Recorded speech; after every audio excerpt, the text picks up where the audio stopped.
Hello everyone. So the March exams are around the corner and today I'm making this video for all my ITB students who are going to give their exam in the coming week for the Chartered Accountancy. My name is Sheikh Bilal Haq and let's start. I'm going to give you some of the tips and tricks in order to pass this exam. बच्चों आपके लिए सबसे पहले तो मैं कुछ general guidelines आपको inform कर देता हूँ. देखिए सबसे पहली चीज़ you need to go through the study text. ठीक है, स्टडी टेक्स्ट से ज़्यादा इंपॉर्टेंट कोई चीज़ नहीं. इस वक्त आपको स्टडी टेक्स्ट की complete revision at least 2 to 3 time, एक मरतबा तो आप मेरे साथ कर चुके होंगे, एटलीस्ट 2 to 3 टाइम आप स्टडी टेक्स्ट का थॉरो रिविजन करेंगे. अच्छा, अब ये थॉरो रिविजन करने का तरीका क्या होगा या what will be the basic area way you need to focus upon. देखिए ये बात बहुत ही स्टेटेडली फैक्टेड है that ICAP is testing some of the lines in between the study text. आपने कुछ लाइंस को जो कि क्लास में मैंने मार्क कराई है, सबसे पहला काम तो आप ये करें कि आप उन लाइंस को की एक चिट बना लें, एक रिविजन नोट बना लें जिसके अंदर आप उन लाइंस को अपने पास जॉट डाउन कर लें, because these lines are going to help you before going into your examination. आप एक दिन पहले जब एग्जाम में जा रहे हैं आपके पास वो लाइंस मौजूद होंगी तो आप अल्टीमेटली उनको थॉरली रिवाइज कर सकेंगे. 2 times go through the study text. आप उन लाइंस को जॉट डाउन कर ले अपने पास. और कुछ इंपॉर्टेंट टॉपिक्स मैं भी बताने जा रहा हूं जिन टॉपिक्स पे again the entire study text is very important. कहीं से भी एमसीक्यूज बेस एग्जाम आ सकता है, बट कुछ टॉपिक जो कि बहुत फ्रीक्वेंटली बच्चों के पास टेस्ट हो रहे होते हैं, एंड आई गेस वो टॉपिक्स आपके पास भी टेस्ट होने के चांसेस है. तो मैंने उन टॉपिक्स को, there are 20-25 topics that I have jot down right now and I would want कि आप उन टॉपिक्स को थॉरोली एक मरतबा कॉन्सेप्चुअली समझ लें. उसका रीज़न ये है कि जब आप उन टॉपिक्स को एक मरतबा गो थ्रू करेंगे ना, तो आपके पास अल्टीमेटली कॉन्सेप्ट बेस्ड क्वेश्चन या सिनेरियो बेस्ड क्वेश्चंस को सॉल्व करने में these topics are going to help you a lot. तो इन टॉपिक्स में हमारे पास सबसे पहला आता है कि भाई विजन और मिशन और गोल्स वर्सेस ऑब्जेक्टिव. देखिए this is one of the most important topics. इसके अंदर एक scenario based testing specifically from the word of smart हो सकती है, right? So scenario based question इससे expect करें that smart they may give you an examination question in which one of the key factors of smart is missing. For example, smart में से आपके पास S का word जो है वो missing and he may ask you okay now you need to identify which of the 5 different factors are which one of the 5 different factors are basically missing from this question. तो आपने सबसे पहले तो ये चीज़ बहुत अच्छे से कवर करनी है. सेकेंडली जो बहुत एक जिसको बच्चे जो है ना वो बिल्कुल इग्नोरेंट होते हैं, that is the law. Company law first chapter के लास्ट पेज के ऊपर ये मौजूद है. Company law and partnership act का कुछ differences and what do they actually do, what rights the partners have, ये सारी चीज़ों के हवाले से भी आपका आईकैप बहुत टेस्ट कर रहा है.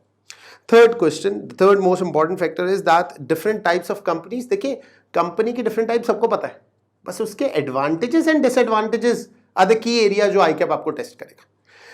उसके बाद आपके पास आता है public and private sector company. लोग इसको कंफ्यूज करते हैं with public limited and public sector. तो आप इस टॉपिक को जो है वो बहुत अच्छे से थॉरली रिवाइज करें. Kind of partnership, remember ICAP ने अपने स्टडी टेक्स्ट में 2 काइंड ऑफ पार्टनरशिप इनिशियली दी है, but then there is a third type of partnership which is LLP, limited liability partnership. तो याद रखिएगा 3 डिफरेंट टाइप ऑफ पार्टनरशिप जो है वो स्टडी टेक्स्ट में मौजूद है. That is the general partnership, limited partnership and limited liability partnership. आपको तीनों का कॉन्सेप्ट पता होना चाहिए. और obviously soul trader, company and partnership के एडवांटेजेस एंड डिसएडवांटेजेस जिससे सबसे ज्यादा टेस्ट हो रहे हैं क्वेश्चन.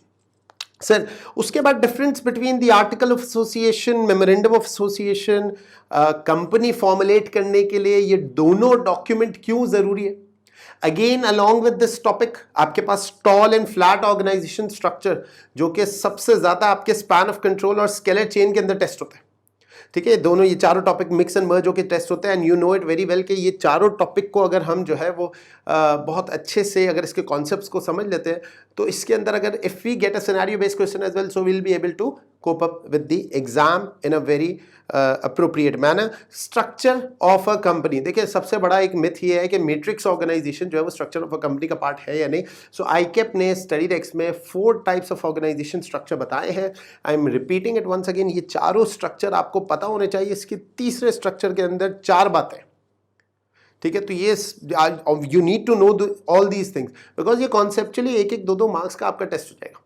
सो इसके अंदर एंटरप्रेन्योरियल स्ट्रक्चर है, we have the departmental structure जिसको हम फंक्शनल स्ट्रक्चर भी कहते हैं, then we have the divisional structure. अब ये डिविजनल स्ट्रक्चर के अंदर 4 पार्ट है, जिसके अंदर हमारे पास product, process, geographical and customer division है, and last but not the least matrix structure which can be part of all the structures which can be asked in combination with the other structure. तो याद रखना ये matrix structure जिसमें dual line of reporting, और एक बड़ा common सवाल है मैट्रिक्स स्ट्रक्चर का जो नॉर्मल कन्वेंशनल स्ट्रक्चर है उससे क्या डिफरेंस आता है। तो remember matrix structure dual line of reporting पे फॉर्मुलेट हुआ है, लेकिन जो नॉर्मल कन्वेंशनल स्ट्रक्चर है that is being formulated on single reporting line. तो ये बड़ा जरूरी है, इस पे आईकैप ने हर अटेम्प्ट में, तकरीबन हर अटेम्प्ट में क्वेश्चन पूछा।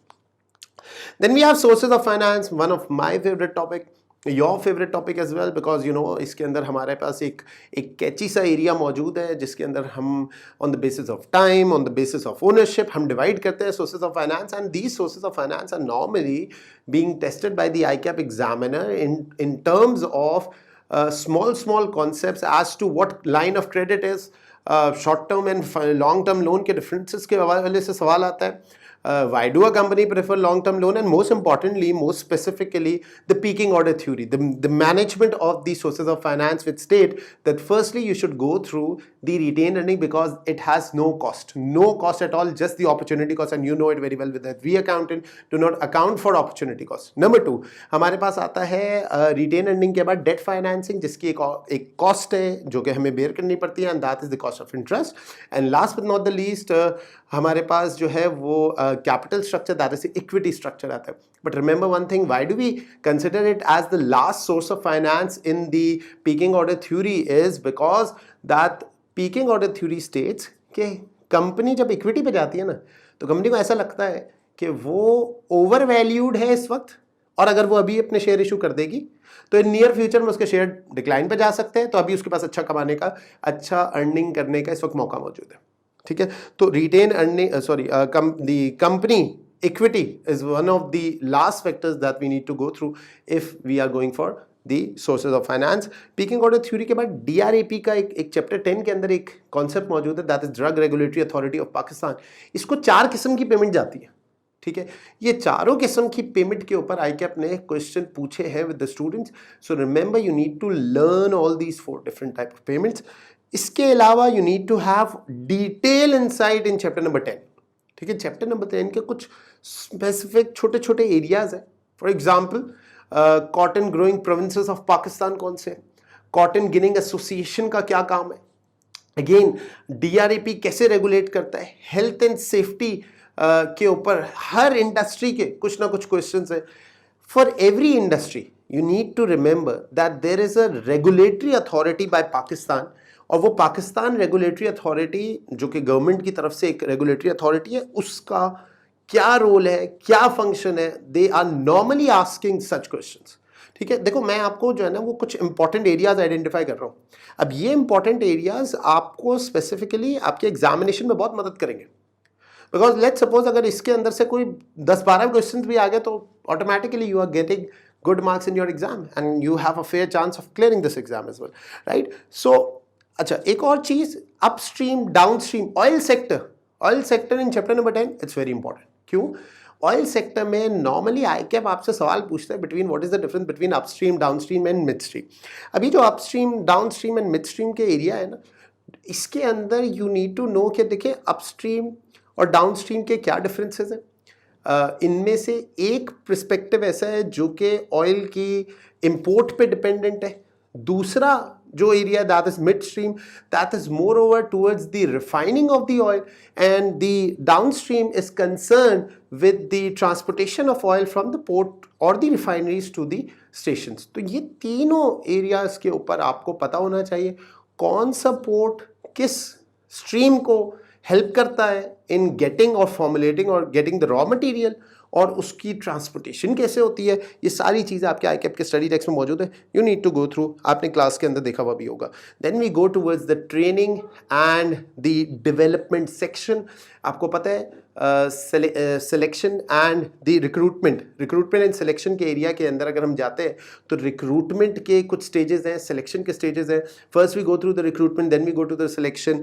जब आप एक आदमी को, एक इंडिविजुअल को एक HR डिपार्टमेंट हायर कर लेता है तो then we have training and development area. This training and development area constitute different type of training. हर ट्रेनिंग का कॉन्सेप्ट आपको पता होना चाहिए. We have got on the job training, we have got off the job training. On the job training normally associate with the training that is being given within a company, and off the job training is associated with the training that is being given outside the company. इसमें colleagues भी involve होते हैं. इसके अंदर different industry experts भी आते हैं, trainers भी आते हैं. And the company major target is to give the boost to the employee so that they can become more valuable sources for the company at the end of the day.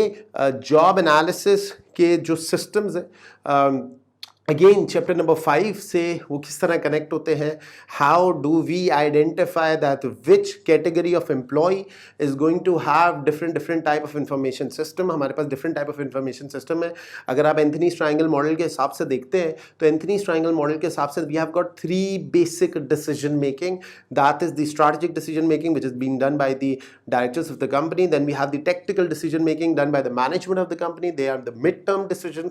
And last but not the least we have got the operational decision making, जो आपके operational area that is day to day operation के area को जो है वो cater कर रहे होते हैं.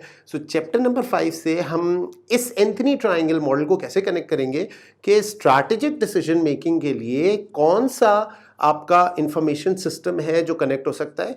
Obviously the expert system, then we have the management, that is the technical decision making. इसके लिए कौन सा इंफॉर्मेशन सिस्टम आपका कनेक्ट हो सकता है? Most prominently the management information system and the decision system.